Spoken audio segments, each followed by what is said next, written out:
Yogeshwari diabetes सेंटरच्या माध्यमातून आपण या ठिकाणी मधुमेह दिनाच्या निमित्तानं दरवर्षी विविध याच्या जे शिबिर आहे ते शिबिर घेतात. यंदाही आपण याचं आयोजन केलेलं आहे. कशा पद्धतीचं नियोजन आहे आणि कशा पद्धतीनं आपला करण्याचा प्रयत्न आहे? नमस्कार, मी डॉक्टर अतुल शिंदे. आता तुम्ही म्हटल्याप्रमाणे आपण दरवर्षी जागतिक मधुमेह दिनानिमित्त मधुमेहावरील महाशिबिराचं व भव्य प्रदर्शनाचं आयोजन करतो. यामध्ये Yogeshwari diabetes care centre, IMA Ambajogai, AMPA Ambajogai व Rotary club of Ambajogai city यांचं योगदान असतं.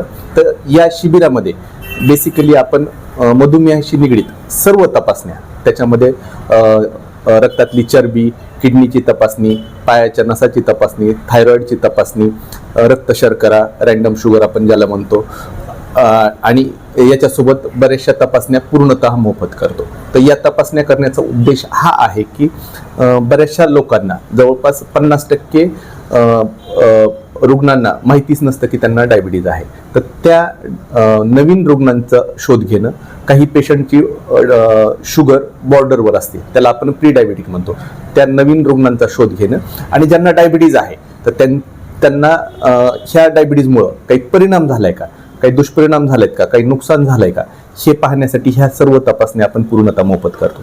त्यासोबतच आज डायबिटीज हा असा आजार आहे की ह्या आजाराबद्दल सगळ्यात जास्त गैरसमज आहेत असं माझं मत आहे. तर ह्या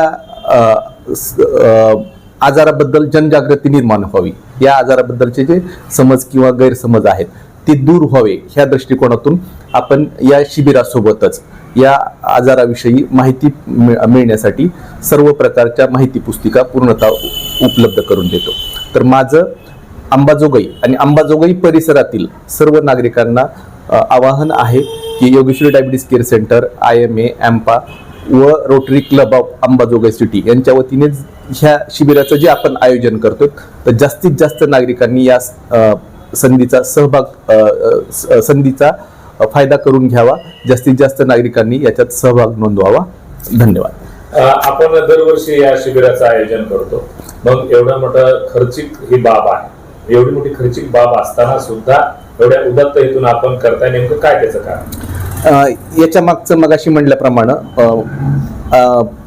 हे एक सामाजिक उपक्रम आहे आणि आपण रोज तर ह्या क्षेत्रामध्ये एक व्यवसाय म्हणून पाहतो, पण एक समाजाचं काहीतरी ऋण आहे, तर ते आपल्याला कशा प्रकारे फेडता येईल हा त्याच्या मागचा एक हेतू आहे. त्यासोबतच मगाशी म्हटल्याप्रमाणे 50% रुग्णांमध्ये मधुमेहाचं लक्षणच जाणवत नाही.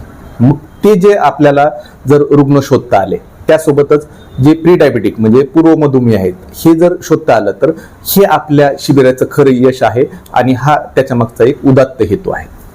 साधारणतः किती या ठिकाणी या शिबिरामध्ये रुग्ण समाविष्ट होतील किंवा किती आतापर्यंत तर स्कोअर चांगला आहे, यंदा कितीची अपेक्षा आहे? यंदा एक 1200 ते 1500 पर्यंत रुग्ण होण्याची अपेक्षा आहे. दरवर्षी सुद्धा एक 1500च्या आसपास नियमित रुग्णांची आपण तपासणी, स्क्रीनिंग करतो. कशा पद्धतीचं पूर्व नोंदणी वगैरे करणं अपेक्षित आहे की मग इथं आले चालेल? हो, तर यासाठी आपण पूर्व नोंदणी करतो. त्यासाठी पॅम्पलेटच्या रूपात आपण कॉन्टॅक्ट नंबर दिले आहेत, बॅनर्स लावलेले आहेत. तुमच्या माध्यमातून किंवा वेगवेगळ्या पेपर्सच्या माध्यमातून आपण सर्व नागरिकांपर्यंत पोहोचण्याचा प्रयत्न केलाय. तर त्याच्यावर जो नंबर आहे त्याच्यावर आपण नोंदणी करू शकता. आयत्या वेळी आलेल्या रुग्णांची नोंदणी केली जाणार आहे की त्यांना संधीचा लाभ मिळणार आहे? 100%. जोपर्यंत आमचा कार्यक्रम चालू आहे तोपर्यंत जेवढे रुग्ण येतील त्या सर्वांची तपासणी केल्यानंतरच कार्यक्रम संपेल.